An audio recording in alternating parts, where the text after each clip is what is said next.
Hello everyone, welcome back to Column Widgets with So ఇవాల్టి వీడియోలో మనం ఫ్లటర్ లో రో అండ్ కాలమ్ గురించి తెలుసుకుందాం. సో రో అండ్ కాలమ్ అంటే ఏంటండి? రో అని అంటే హారిజాంటల్ గా మనం ప్లేస్ చేసుకోవడానికి రోని యూజ్ చేస్తాం. వర్టికల్ గా ప్లేస్ చేసుకోవడానికి కాలమ్ ని యూజ్ చేస్తాం. అంటే దానిలో ఉన్న చిల్డ్రన్ ని హారిజాంటల్ గా వర్టికల్ గా ప్లేస్ చేసుకోవచ్చు అన్నమాట. సో ఇప్పుడు చూడండి ఇక్కడ రో అండ్ కాలమ్ అనేది మనం స్క్రీన్ లో చూడొచ్చు అనమాట. రో అంటే హారిజాంటల్ గా, కాలమ్ అంటే వర్టికల్ గా. సో ఇవి రెండు ఒక విడ్గెట్ గా రాయలేము. So these are not two single widgets, రెండు డిఫరెంట్ విడ్గెట్స్. సో ఇవేంటి అని అంటే here we will integrate these two widgets together because they have similar properties. So మనం ఇక్కడ రెండు ఒకటేసారి నేర్చుకుంటున్నాం. ఎందుకు అంటే సిమిలర్ గా ఉంటాయి, సిమిలర్ ప్రాపర్టీస్. జస్ట్ ఏంటి అని అంటే ఇది హారిజాంటల్ గా వర్టికల్ గా అనేది కదా. సో లోపల ప్రాపర్టీస్ అన్ని సిమిలర్ గా ఉంటాయి. ఇంకేంటి అని అంటే ఇక్కడ రో and column are the two essential widgets in Flutter that allow developers and to align children horizontally and vertically according to our needs. So మనం అప్లికేషన్ డెవలప్మెంట్ ప్రకారం అకార్డింగ్ టు అవర్ నీడ్ మనం హారిజాంటల్ గా place చేయాలంటే రో use చేస్తాం, vertical గా place చేయాలంటే column ని యూజ్ చేస్తాం. These widgets are very necessary when we design the application user interface in the Flutter. So మనము అప్లికేషన్ డెవలప్ చేసేటప్పుడు ఇది చాలా అవసరం అనేసి అంటున్నాం. సో ఇందులో మెయిన్ ఏంటి అంటే ఇవి రో అండ్ కాలమ్ అనేది these are the most commonly use layout patterns in the Flutter application. So ఇది చాలా కామన్ గా యూజ్ చేస్తాము. But both may take several child widgets. So child widgets అనేవి తీసుకుంటున్నాయి. రో కానీ కాలమ్ కానీ చైల్డ్ విడ్గెట్స్ తీసుకుంటుంది. So child widget can also be row or column widget. So ఇది రో అని అవ్వచ్చు, కాలమ్ అయినా ఉండొచ్చు. So we can stretch or constrain a particular children widget. So మనం స్ట్రెచ్ చేయొచ్చు, కన్స్ట్రెయిన్ చేయొచ్చు, అంటే ఎలాబరేట్ చేయొచ్చు, డిక్రీజ్ చేయొచ్చు. ఇట్లా అని మన ఇష్టం చిల్డ్రన్ విడ్గెట్. సో మనం రాసేదానికి బట్టి ఉంటుంది. So Flutter also allows developers to specify how child widget can use row and column widgets available space ఉన్న స్పేస్ ని ఎలా యూటిలైజ్ చేసుకోవచ్చు అనేది కూడా తెలుస్తుంది. సో రో విడ్గెట్, సో ఈ రో విడ్గెట్ అనేది హారిజాంటల్ డైరెక్షన్ లో స్క్రీన్ లో యూజ్ చేస్తాము. In other words it will expect child widgets in horizontal array. So horizontal array like ఒక చైల్డ్ మనకు ఒక 3 or 4 రోస్ కావాలి, మనకు 3 or 4 థింగ్స్ కావాలి ఒక రోలో అని అంటే ఒక అరే లాగా రాసిస్తాము. The child widget needs to fill the available horizontal space. We must wrap the children widget in an expanded widget. So ఇక్కడ చూడండి, ఒకవేళ మనకి చైల్డ్ విడ్గెట్ అనేది need to fill the available horizontal space ని fill చేయడానికి we must wrap the children widget in an expanded widget. So children widget ని expanded widget wrap చేయాలి అనేసి అంటున్నాం. So a row widget does not appear scrollable because so row widget అనేది స్క్రోలబుల్ గా చేయాలని ఎందుకనంటే అది విజిబుల్ వ్యూలో, because it displays widgets within the visible view. So visible వ్యూలో ఎంతవరకు అయితే డిస్ప్లే అవుతుందో అంతవరకు ఉంటుంది. So it is considered. So మీకు స్క్రోలబుల్ గా ఆప్షన్ కావాలని అంటే మీకు ఆ ప్రాపర్టీ ఉంటుంది, అది యూజ్ చేసుకోవచ్చు అండి.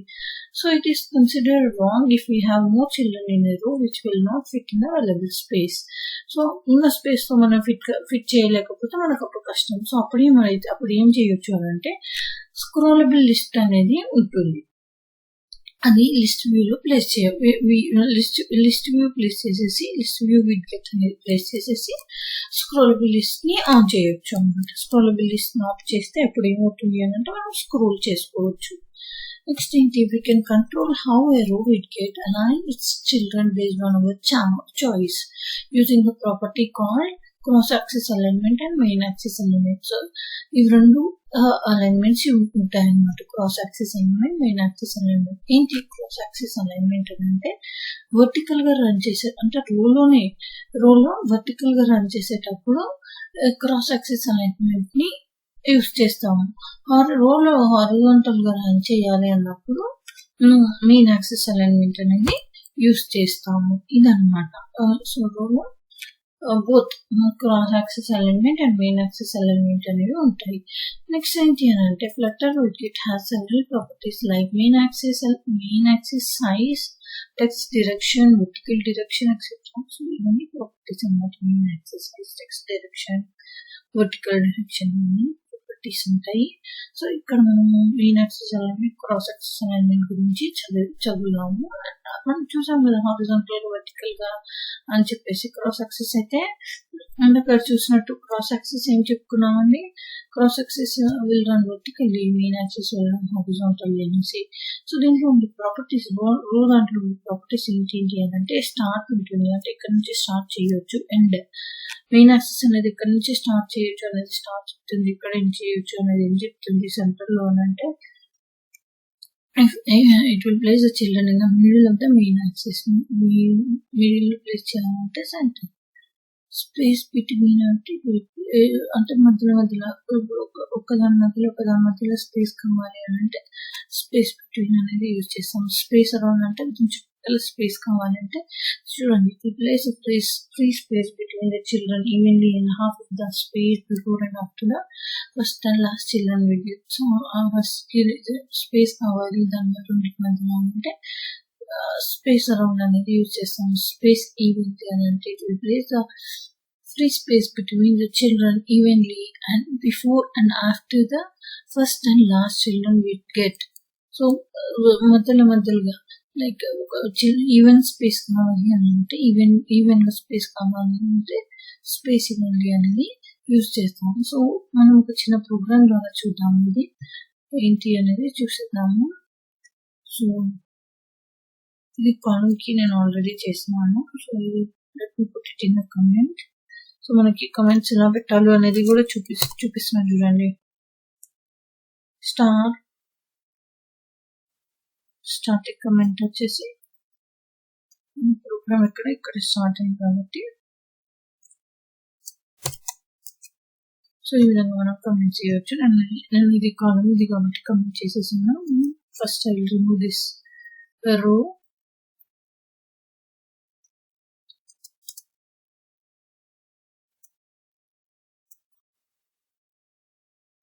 Hello, okay fine. సో ఇప్పుడు చూడండి ప్రోగ్రామ్. సో ఇక్కడ as usual material dot import చేశాను. దెన్ నెక్స్ట్ ఇక్కడ ఏమవుతుంది, ఇక్కడ ఏంటి main method stateless widget use చేస్తున్నాను. సో ఇక్కడ మెటీరియల్ యాప్ని కాల్ చేశాను, మెటీరియల్ యాప్ని రిటర్న్ చేయమంటున్నాను, హోమ్ పేజ్ని కాల్ చేశాను. నెక్స్ట్ ఏమవుతుంది, ఇక్కడ హోమ్ పేజ్ స్టేట్ఫుల్ విడ్జెట్ని యూజ్ చేస్తున్నాను. సో మై హోమ్ పేజ్ అని రాసాను. క్రియేట్ స్టేట్ వచ్చేసింది ఆటోమేటిక్గా. Then class my home page state ఇక్కడ వచ్చేసింది. సో చూడండి ఇక్కడ స్కఫోల్డ్ని రిటర్న్ చేస్తున్నాము. దెన్ మనం స్కఫోల్డ్ అనగానే యాప్ బార్ వచ్చేస్తుంది, టైటిల్ వచ్చేస్తుంది, మనకి అది మనం ఆల్రెడీ చూసుకుంటుంది. సో నేను ఇక్కడ రోని యూజ్ చేస్తున్నాను. రోలో మనం మెయిన్ యాక్సెస్ ఎలిమెంట్ అని చూసాం కదండి. Main access element space evenly అని ఇచ్చాము. మనం డిఫరెంట్ ఆప్షన్స్ పెట్టి చూద్దాం ఇక్కడ. సో స్పేస్ ఈవెన్లీ అని అంటే ఎలా వస్తుందో చూపిస్తాను. నెక్స్ట్ మనము చాలా కంటైనర్స్ ఉన్నాయి కాబట్టి నేను ఇక్కడ 3 కంటైనర్స్ యూజ్ చేస్తున్నాను కాబట్టి మనం చిల్డ్రన్ విడ్జెట్ లో ర్యాప్ చేస్తున్నాను. అండ్ నెక్స్ట్ ఏంటంటే కంటైనర్ని తీసుకుంటున్నాను ఫస్ట్. సో ఫస్ట్ కంటైనర్ లో నేను ఏం ఇవ్వబోతున్నాను అంటే react.js అనేది రావాలి అనేసి నేను చెప్తున్నాను ఇక్కడ. react.js అదొక బాక్స్ లో రావాలి అని చెప్పేసి అంటున్నాను. సో దానికోసం నేను ఏం చేస్తున్నాను అంటే కంటైనర్ తీసుకున్నాను, ఆ బాక్స్ కి మార్జిన్స్ ఇచ్చేస్తున్నాను, అంటే లైక్ స్పేసింగ్ అనేది. దెన్ మార్జిన్స్ ఇచ్చాను. నెక్స్ట్ ప్యాడింగ్ అనేది 8 ఇచ్చాను, అంటే ఆల్ అరౌండ్ స్పేస్ 8 అని ఇచ్చాను. డెకరేషన్ వచ్చేసి సర్క్యులర్ ఇచ్చాను, రేడియస్ సర్క్యులర్ రేడియస్ 8 అని ఇచ్చినాను. దెన్ అంటే ఇక్కడ కలర్ వచ్చేసి గ్రీన్ అని చెప్పినాను. సో ఆ బాక్స్ యొక్క కలర్ అనేది గ్రీన్ లో రావాలి అని చెప్పేసి చెప్పినాను. నెక్స్ట్ ఏంటి, ఇక్కడ చైల్డ్ టెక్స్ట్ అంటే ఆ బాక్స్ లో టెక్స్ట్ ఏంటి ఏమి ఇద్దామనుకుంటున్నాను అంటే react.js అని ఇస్తున్నాను. సో react.js నెక్స్ట్ ఆ స్టైల్ వచ్చేసి టెక్స్ట్ స్టైల్ వచ్చేసి ఎల్లో సెంట్ ఇవ్వాలి అని అనుకుంటున్నాను. ఫాంట్ సైజ్ ఏమో 25. అంటే మనకి ఇక్కడ ఏమొస్తుంది, ఫస్ట్ ఒక బాక్స్ వస్తుంది, అందులో react.js అనేసి వస్తుంది. ఆ బాక్స్ వచ్చేసి గ్రీన్ కలర్ వస్తుంది. టెక్స్ట్ కలర్ ఏమో ఎల్లో అసెంట్ అనేది వచ్చేస్తుంది. నెక్స్ట్ ఏంటి, నెక్స్ట్ కంటైనర్ లో ఇంకొక కంటైనర్ ఇచ్చాను. నెక్స్ట్ కంటైనర్ లో ఏం రావాలి, ఫ్లటర్ అనేది ఇస్తున్నాము. సేమ్ ఇప్పుడు ఇక్కడ గ్రీన్ కలర్ ఇచ్చాను కదండి, ఇక్కడ కూడా గ్రీన్ కలర్ ఇచ్చాను. Next same thing margin padding అని ఇచ్చాను. నెక్స్ట్ ఎల్లో సెంట్ ఇచ్చాను. సో నెక్స్ట్ ఏంటి, కంటైనర్ ఇంకొక కంటైనర్ లో MySQL అనేసి ఇచ్చాము. లేదు నాకు ఇంకా కావాలి అనిపిస్తుంది అనుకోండి, ఇంకొక కంటైనర్ కావాలి అని అంటే సేమ్ రాసేసి కంటైనర్ ఇచ్చేసి మార్జిన్ ప్యాడింగ్ ఇచ్చేసి సేమ్ ఇలా ఇదే విధంగా మనం చేయొచ్చు. సో ఈ విధంగా మనము రోని యూజ్ చేస్తాము. సో రోలో మనకి మెయిన్ గా మనకు వచ్చేది ఏంటి అని అంటే, మెయిన్ గా మనం యూజ్ చేసేది మెయిన్ యాక్సెస్ అలైన్మెంట్. అంటే ఇది స్పేస్ కి, అంటే event space or space event space between ఎలా అనేది ఇది యూజ్ చేస్తాము. నెక్స్ట్ ఎక్కువ ఉన్నప్పుడు చిల్డ్రన్ విడ్జెట్ యూజ్ చేస్తాము. లిస్ట్ కావాలన్నప్పుడు లిస్ట్ వ్యూ కానీ స్టైల్ కానీ యూజ్ చేస్తాము. సో చూద్దాం అవుట్పుట్. సో ఈ విధంగా వస్తుందని చూడండి, అంటే ఫ్లటర్ MySQL. సో ఈ విధంగా స్పేస్ అనేది చూడండి, ఈ విధంగా మనం ఇచ్చేస్తాం. సో వేరే ఆప్షన్ పెట్టి చూద్దాము. ఇక్కడ main access element dot spaceEvenly ఇచ్చాను కదా, వేరే ఇచ్చి చూస్తాను. సో ఇప్పుడు మెయిన్ యాక్సెస్ ఎలిమెంట్ డాట్ ఇక్కడ ఎస్ అని చెప్పేస్తే మనకి వచ్చేస్తుంది. యాక్చువల్గా ఇక్కడ మనకి ఎస్ అని చెప్పగానే మనకి కింద ఈ విధంగా వచ్చేస్తుంది టాపిక్స్ అన్నమాట. స్పేస్ అరౌండ్ ఇట్లా టిప్స్ అనేది ఈ విధంగా వస్తుంది. సో నేను స్పేస్ బిట్వీన్, ఇంతకు స్పేస్ ఈవెంట్ చూసారు కదండి, ఇప్పుడు నేను స్పేస్ బిట్వీన్ అనేది ఇచ్చాను. అంటే ఏమవుతుంది, ఇప్పుడు స్పేస్ బిట్వీన్ అని అంటే మధ్యలో స్పేస్ అనేది కనిపిస్తుంది మనకి. స్పేస్ ఈవెన్లీ ఇంతకుముందు చూసినట్టు అవుతుంది.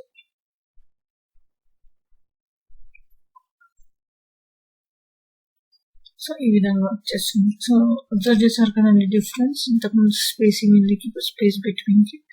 అంటే నేను స్పేస్ ఇవ్వడం అనేది ఇక్కడ ప్యాడింగ్ అనేది ఇచ్చాము చూడండి, ఇక్కడ దాన్ని బట్టి అడ్జస్ట్ చేసుకోవచ్చు అనమాట. సో ఈ విధంగా మనము మెయిన్ యాక్సెస్ అలైన్మెంట్ రో అనేది చేసుకోవచ్చు. నెక్స్ట్ కాలమ్ చూడండి, అంటే ఇప్పుడు సేమ్ మీరు రో ఎలా రాస్తారో అలానే రాస్తారు. జస్ట్ రో ప్లేస్ లో కాలమ్ అని ఇచ్చేస్తాము అంతే. Just simple as that. So నేను ఇది మీకు ఆల్రెడీ ఇక్కడ రాసి పెట్టాను. So I want to uncomment this because చాలా టైం తీసుకుంటుంది కాబట్టి నేను ఆల్రెడీ చేసేసాను. సో ఇక్కడ చూడండి, నేను ఇక్కడ కాలమ్ లో ఏం చేస్తున్నాను, బాడీ కాలమ్ అని చెప్పేసి మెయిన్ యాక్సెస్ స్పేస్ బిట్వీన్ అని చెప్పేసి అన్ని మళ్ళీ సేమ్ react.js కానీ మళ్ళీ ఏంటి ఇక్కడ ఫ్లటర్ MySQL అన్ని సేమ్ ఇచ్చాను, కాకపోతే నేను ఇక్కడ కాలమ్ లో ఇచ్చాను. సో మీరు డిఫరెన్స్ అబ్జర్వ్ చేయొచ్చు. ఇప్పుడు ఇది రో, ఇప్పుడు ఇది కాలమ్. సో ఈ విధంగా మనకి అవుట్పుట్ అనేది వచ్చేస్తుంది. సో కాలమ్ కి రో కి డిఫరెన్స్ చూసారు కదండి.